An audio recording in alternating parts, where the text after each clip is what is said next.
Tired of hefty realtor commissions eating into your home sale profits?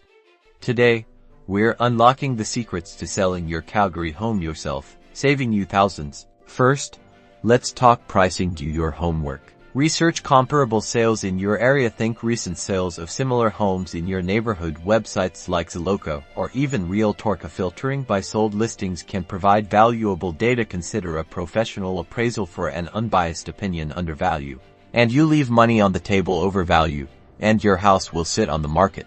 Next, marketing is key. High-quality photos are non-negotiable. Hire a professional photographer.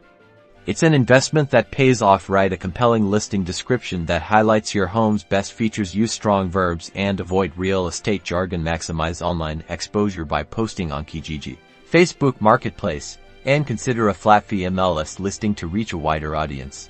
Now, the legal stuff. Alberta has specific requirements for property disclosure and purchase agreements. Consult with a real estate lawyer to ensure all paperwork is legally sound and protects your interests. They can also guide you through the closing process. Finally, negotiation. Be prepared to negotiate price, closing date, and contingencies. Stay calm, be objective, and know your bottom line. Don't be afraid to walk away if the offer isn't right. Selling your home yourself takes effort, but with the right knowledge and preparation, you can achieve a successful and profitable sale. Good luck.